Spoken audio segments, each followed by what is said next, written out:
Every time you go and buy a loaf of bread and you see the price is going higher than it was yesterday, don't curse the grocer, say, damn Barack. Every time you pull up to the service station and the gas is going to cost you a day's salary, almost a 2 days salary to fill up your tank, don't curse the service station man, say, damn Barack. Because it's of him that price is, and there's no control over what we spend when foreign governments now lead our leaders. There's no controls anymore.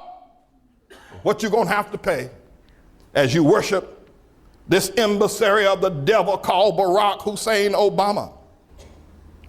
You know, gasoline, $4 a gallon, is a weapon. And it's a weapon that's being used against you because there's a new leader, there's a new kid in town.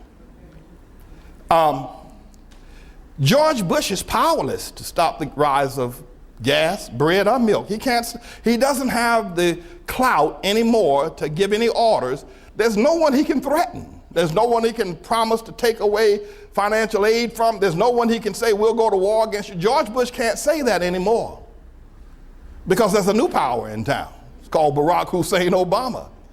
And Obama has aligned himself with Islamic fascism and a large other number of ideologies that are against America.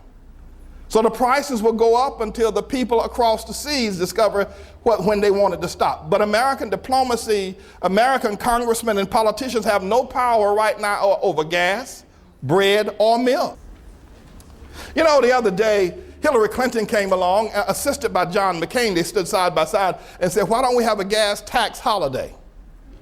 Now, that would have cut into the power of these outside influences that now have power over America because there's nobody watching the throne. And Barack and the New York Times and LA Times, Chicago Sun-Times, they all laughed at a gas tax, and they laughed Hillary and John McCain to shame. And you don't hear them talk about it anymore. But it would be a good idea. A penny here, a penny there will help us all out. But Barack and his powers don't want the price to come down. They want it to keep going up because they got the squeeze on you now, and you're supporting it and don't even know it.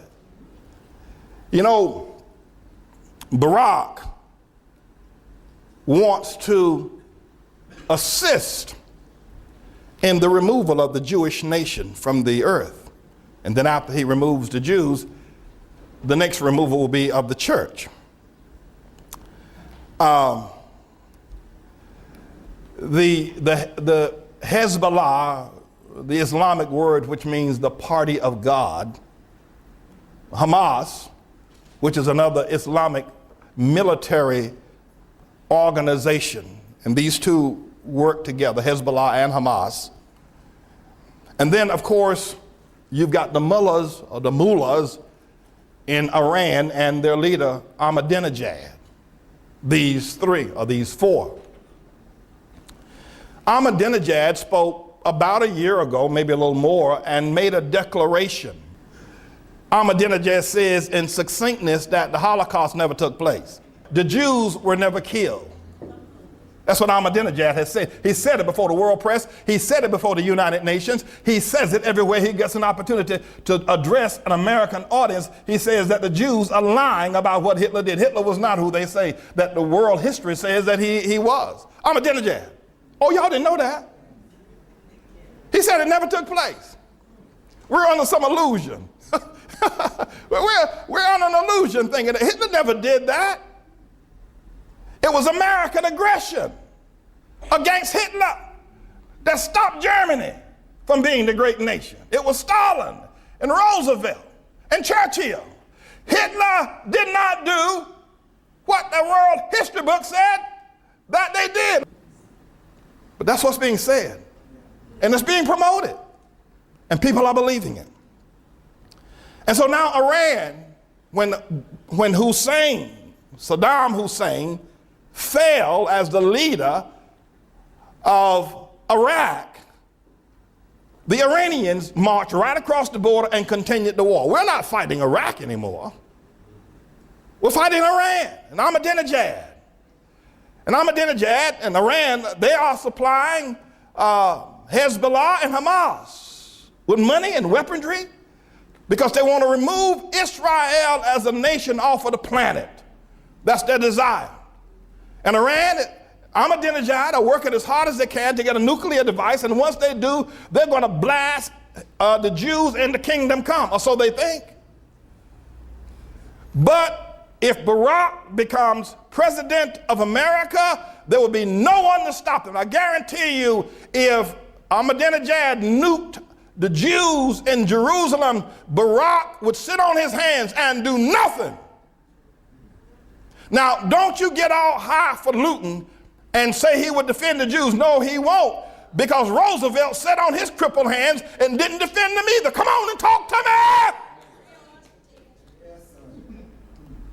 Roosevelt sat on his hands and did nothing while Jews were going to the extinction centers. Roosevelt did nothing. And if Barack becomes president and Iran nukes Jerusalem, Barack will do nothing. Nothing. And once the Jews fall, the church will not be long thereafter. God needs a prophet in the land, don't you think? And I'm here to answer the call.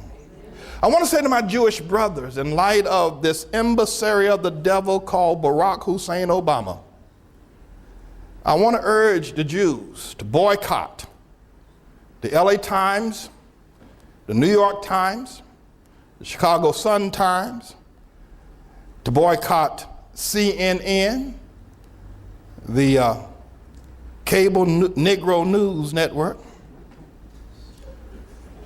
to boycott ABC, NBC, CBS.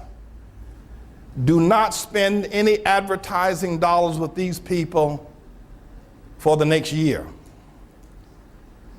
And we can stop them. You Jewish people, we can stop the annihilation of Israel by boycotting the powers that have aligned themselves against the state of Israel and its safety, by denying them the money to spend your money to promote Barack Hussein Obama. You know, he has got every news agency and newspaper has turned into his personal press agent. So as we move forward, the price of bread goes up.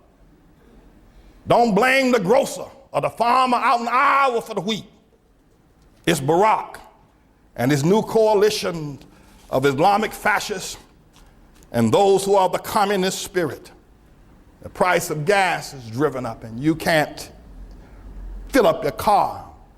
Don't blame the man at the service station. You wonder why is it that this price can go up and America doesn't have the clout in the world anymore to stop it.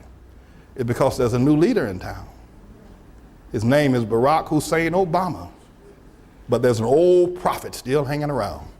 His name is James David Manning, and I'm going to lay him low.